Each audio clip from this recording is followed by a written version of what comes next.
Welcome to our first Tuesday Tech Talk with Fractional Talent Network. Fractional Talent Network is a community of senior technology and business experts who collaborate together, leveraging their skills collectively to provide innovative, effective, scalable, flexible solutions for our customers. We connect companies with top talent through flexible advisory, project-based consulting work, and help them design, adopt, integrate, upgrade, and automate technology to enhance business operations, drive growth, scale efficiently, increase profitability, and leverage AI for workflow automation to gain efficiencies and reduce costs. We're excited to introduce our new Tech Talk series, a short series of insightful sessions, lively interactive Q&A, online virtual meetings on industry relevant topics. In this three-part series, starting today, held on December 3rd, 10th, and 17th, we will invite you to join us for a 30-minute live interactive session led by two of our Fractional Talent Network experts, as we discuss common challenges that we've seen faced by our clients and share our expert advice. Today's the first of those series on how to establish an AI governance board with our experts, Scott Gerard and Rami Khan. Scott comes with a PhD and 40 years of experience in AI, machine learning, and IoT, and is a certified distinguished data scientist.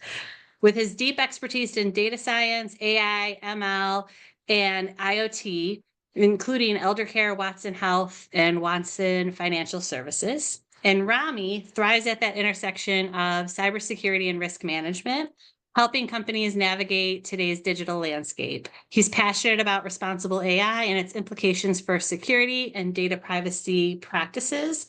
Rani comes from a governance, risk management, security, and compliance perspective on how to approach new technology adoption like AI. So welcome, Rami and Scott, to today's Tech Talk. I'll be monitoring the chat, and so if you have questions for Scott and Rami, we'll hold those to the end, and then we'll ask those questions at the end of this short 30-minute Tech Talk. Welcome, Scott. Yeah, Rami, let's start off with the why. Why would people do this? Some people say that having, governance, AI or other innovative technologies are going to just slow down everything. So why should companies be concerned about responsible AI or AI governance at all? Yeah, sounds good. Well, first off, thank you for the introduction, Kate, and for the question, Scott. So, look, AI is obviously a transformational technology, right? And I saw a recent survey that 4 out of 5 companies have already adopted AI or exploring AI, whether it's to increase revenue from your core business or reduce costs or whatever. And this is what I'm seeing in my interactions with leaders across industries as well. So this is a new, rapidly evolving technology that has enormous potential. However, we also need to ensure proper governance and risk management. So I often say this, risk is usually defined as the likelihood and impact of unintended events.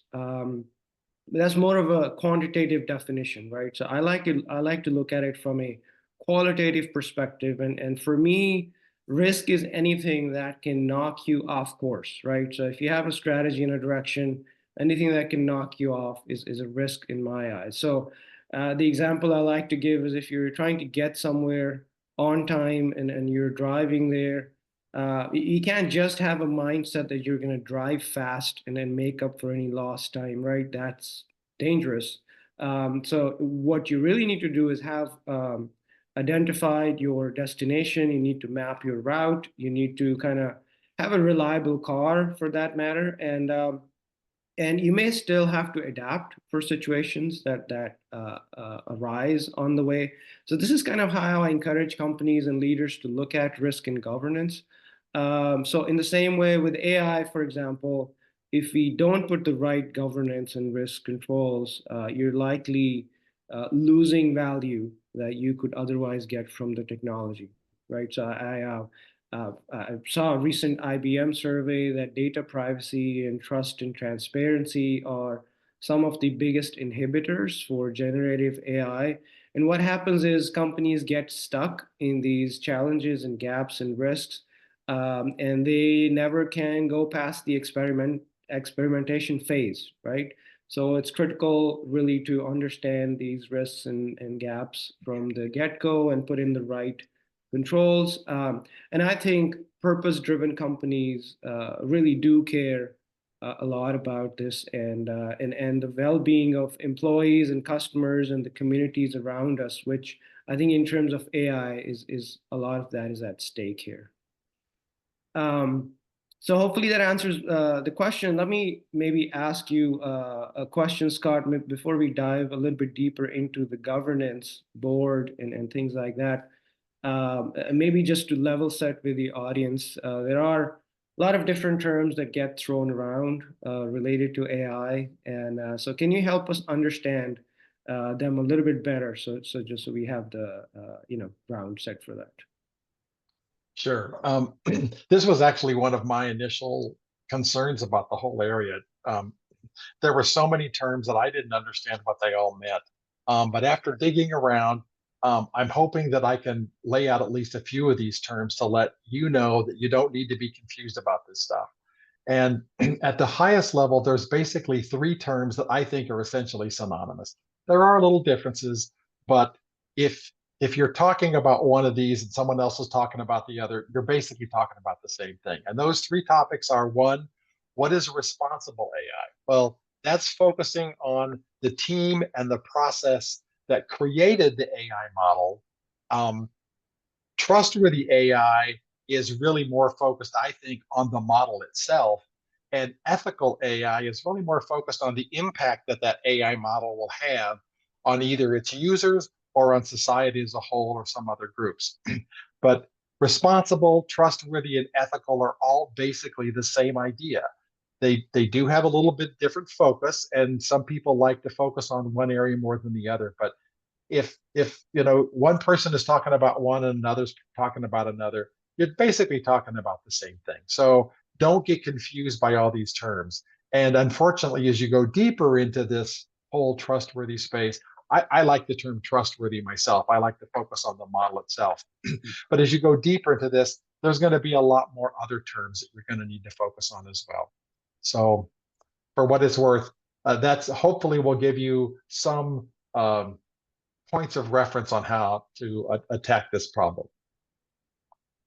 Okay, makes sense. So Rami, you've led governance and risk management functions for a lot of large corporations, including some Fortune 500 companies. How do you balance the risk management and governance considerations with management of innovation? Yeah, that's a good question, Scott. So, and I get asked this a lot. And what I've done in my career is basically learned from the different opportunities I've had, and it's sort of a framework I've developed, some principles, if you will, and I call it the 4D approach. Really, I just kind of to make it easy to remember, I have described it as 4Ds, right? So the first D is really the direction. And I think this is where companies need to start, have really a clear strategy, know your targets and how you're going to measure them. I just saw a McKinsey survey recently where they actually mentioned as far as experimenting with AI, lack of clear strategy is an inhibitor. It's a common roadblock, right? Or stumbling block. So if you think about it, it makes sense, right? If the stakeholders aren't clear on what these strategic objectives are, how do we expect them to work in harmony towards those objectives? So it's the same thing with risk management and governance, especially when it comes to managing operational risk, which requires a lot of coordination across teams, right? Second D that I think about is the design. So a lot of times, risk management and cyber and security gets involved later on in stages where things are already rolled out in production, affecting customers, and it creates a lot of resistance from different parties. I like to encourage my team and teams I worked with in the past to get involved from the design stage of things. And this is not just technology, right? This is resource planning. This is designing for controls and of course, the actual development lifecycle of systems. So the idea is that you don't just assess risk after things have impacted negatively. So that's a second part, is the design phase. Thirdly, I talk about detection. So in terms of risk, a lot of times risk assessments are done and it's like a once and done thing, and it's a point in time assessment.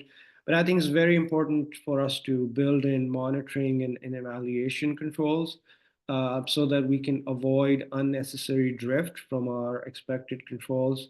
And this requires really a good, strong risk culture, right? So this is something else I've led over the years, where unfortunately there could be a tendency sometimes for individuals to not report risks, not report issues. So you have to put in the incentives to, for individuals to report things in a timely manner, so you can avoid, you can get to faster resolution and avoid repeat occurrences.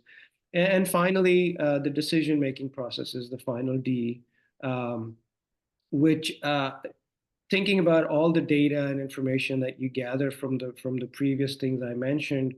Now, at this point, you got to make sure you're considering all stakeholder perspectives. You're ensuring diversity of ideas, right? And it's really the aspect of continuous improvement comes in here as well, because things rarely go as planned, right? So ultimately, the goal is that this collaborative approach to decision making informs the direction and the strategy of the organization.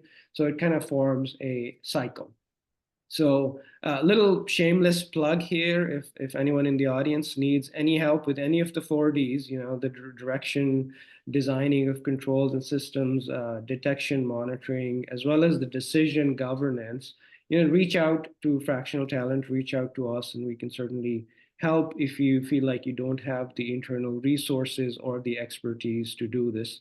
Now, on that note, one of the vehicles, Scott, that we use for decision governance is a governance board. So this is something that we have in the title as well. And we wanted to focus on what does a governance board do anyway, right? And how should companies go about setting a governance board? How is governance for trustworthy AI any different from some of the other things that we've heard in the past? So this is trying to get down into some of the actionable actions that you can take. I recommend that you appoint a group of senior or near senior people to be the whole business's focal point for your trustworthy efforts. And why do I say senior and near senior?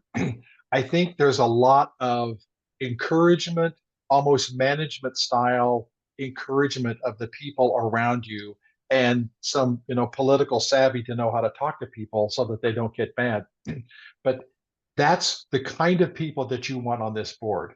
And the reason we're bringing people together into a single board is there's a lot of technologies that we're talking about. You've gone through a bunch of on the risk side. There's a bunch of technical details. There's a bunch of understanding of what has to happen.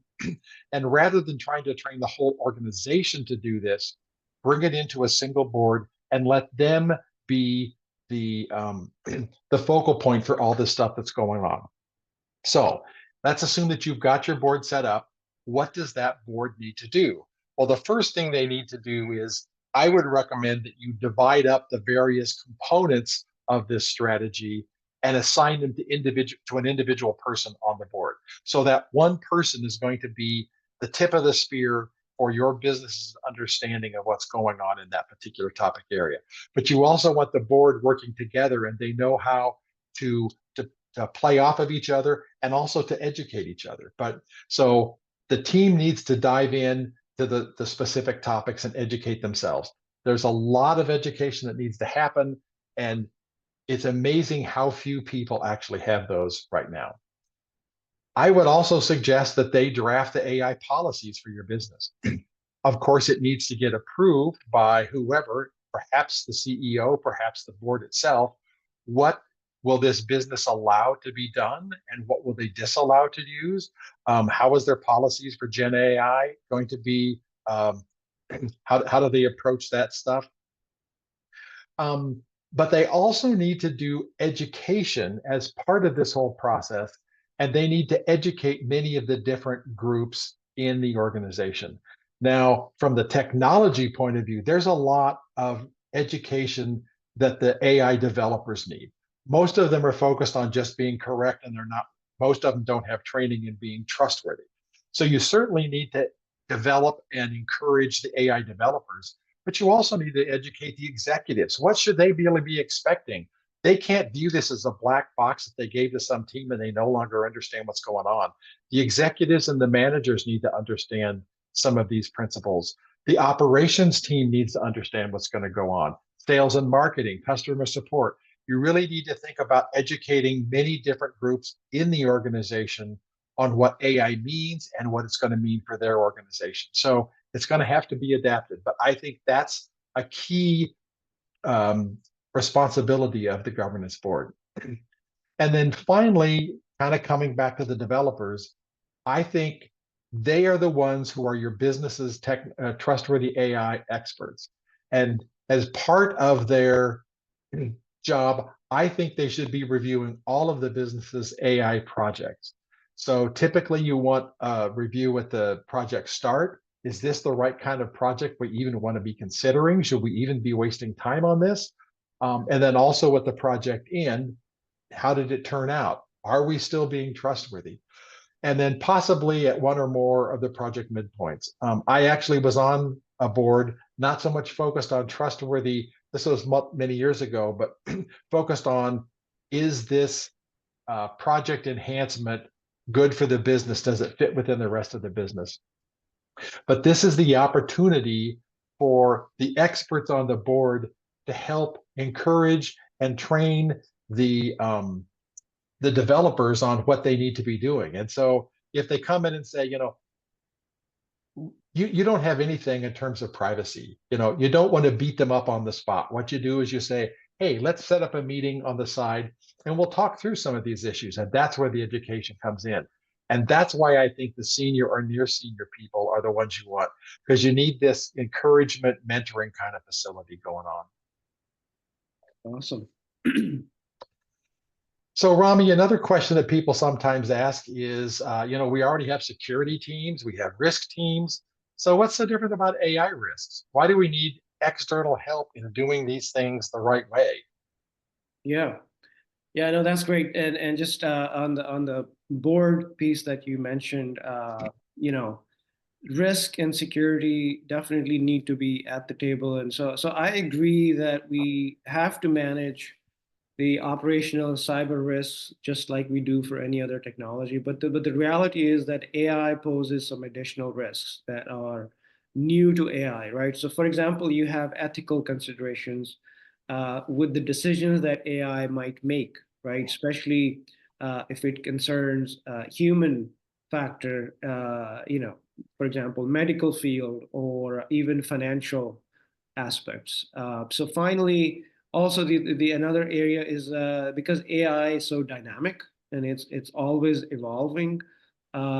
This is where the need to ensure transparency and explainability comes in, right? So these are all some new areas of risk that are that may have existed in some form or fashion, but they're much more magnified in AI. From a security perspective as well, there are some additional considerations, right? So you could have data poisonings, as you know, uh, the output from AI is only as good as the algorithms, but also the data you train it on, right? So if your data is poisoned, you can run into issues. Also, prompt injection, you can have attackers trick your AI into providing information that otherwise doesn't need to go out. So these are examples. Now, I'll give you an example of SharePoint Copilot, where in the past, for example, if a user had access to or over access to documents in SharePoint, maybe that went unnoticed. But the thing with Copilot is when you use it with SharePoint, it's going to go out and check all the documents that you have access to, and present you information based on that document, on those documents. So any excessive privileges that you have you will easily kind of discover that, and you will expose data inadvertently. Now, one thing I will mention here, something that the audience should definitely look at, is ISO 42001 standard. This is a first international standard that's focusing on governance of AI management system, right? So what is AI management system? It's really an interconnected set of policies and procedures that ultimately contribute to the oversight function that's necessary for regulating AI applications, right? This is the governance piece that we've been talking about. And the primary purpose of ISO 42001 is really to help organizations build a structured AI management system and demonstrate trust among the customers. So if you're familiar with ISO 27001, this is another standard that's been internationally recognized. That's more on the information security side. There's another one, 2770, I believe, for data privacy, and 42001 is for AI. So I hope that answers the question, but also I do think it will be helpful, maybe Scott, at this point, to talk a little bit about some of the technical details. I know we don't want to get into all the details here, but in terms of machine learning, like you mentioned, you've been doing this for 4 decades, and I'd love to learn a little bit more about building machine learning and ML ops essentially, and how you make it trustworthy, because the word trustworthy does sound a little fluffy and vague. So can you maybe give us your thoughts there? Absolutely. As a technologist, I like things that have definite answers and clear-cut policies and procedures. And this whole trustworthy thing originally seemed to me like, yeah, fluffy stuff. But there is actually a lot of details that can be brought to bear here. And I'm going to share 5 attributes that I think are very important to have a trustworthy AI. And so, in particular, when you do your governance board, I would have one person assigned to each one of these 5 pillars. I call them pillars. Now, within each of these, there's not just one way to look at the problem. There are typically multiple ways to examine these various attributes. So don't think that there's just a single answer here. It takes time and effort to understand what's really going on. But the 5 areas that I like to talk about are, first of all, correctness. And that measures the AI model's ability to produce correct answers. And that's the one that a lot of people already understand. There's been a lot of focus on that. But clearly, wrong predictions are not trustworthy. So it has to be correct. So you need to understand that. But like I said, the data scientists already pretty much have a pretty good handle on that one. But the second one, not surprisingly, is privacy measures. And this is the ability of the model or the process to keep data's or users' private data private, safe and secure. People aren't going to trust a model that leaks private data. There's been a lot of pushback on some of big tech as to whether they're appropriately making things private or not. I'm not trying to get into that here, but privacy is something that your business's AI models need to preserve. The third one, you've talked about a little, you've mentioned this before, Rami, but fairness and bias. And this measures whether different groups, and the groups could be different races, different sexes, a lot of other topics, but are different groups receiving similar treatment? If they're not, then that's not really good. And there's been a lot of examples recently of AI models that favor one group over another group. The whole facial recognition thing, are women in hiring being treated the same as men, blah, blah, blah. There's a lot of things. And that's a topic that most people aren't familiar with. They don't know how to approach it, but there are a number of techniques for measuring whether you are or are not fair or biased. There's also explainability. This helps you understand why the given answer that the AI produced is right. If you generate the correct answer, but for the wrong reasons, you're not trustworthy. And there's a number of examples where the AI model did come up with the right answer in particular cases, but it just wasn't right. And if the explanation of what's going on is wrong, people will write that model off right away, and it will be very difficult to get user trust back up on that. And then the fifth one is, and you've touched on this a little bit already, Rami, is regulations. There's a lot of new regulations that have already come out, particularly in the EU, the EU Data Act, the EU AI Act. They've already been enacted. Their dates for when people have to comply with them are spread out over the next few years, but that's coming. There's the California CCCP Act. A lot of states are getting involved. A lot of countries are getting involved. New regulations are coming, and you want to make sure that you're not violating those regulations, because that's going to put your company into a whole lot of hurt. So, you need to think about those. And those are kind of the 5 areas that I like to divide the trustworthy AI up into, to make it more manageable, more concrete, more understandable. So with that, Kate, I think I'll turn this back over to you.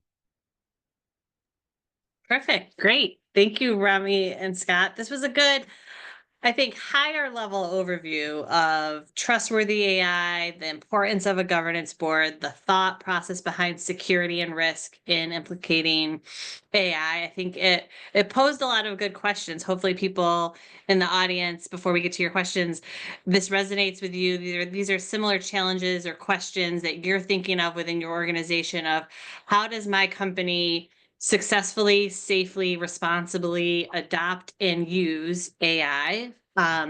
It's always interesting to me that the EU and California lead the effort in data privacy, and AI risk is and security is no different, right? So the rest of us are trailing that. But we invite you to reach out to us here at Fractional Talent, ask one of our experts a question for help on how and where to get started. Again, we provide flexible solutions and services around advisory to project-based consulting, where we can meet you where you're at within your organization from a maturity standpoint, from an adoption standpoint, and within your flexible resource and budget constraints. We understand everyone is operating in a smaller scale, smaller budget this year. So connect with us and explore how we can partner with you to safely adopt AI with responsibility, security, privacy, and risk considerations in place. You can follow us on LinkedIn, YouTube, and our website is here below at fractionaltalent.io.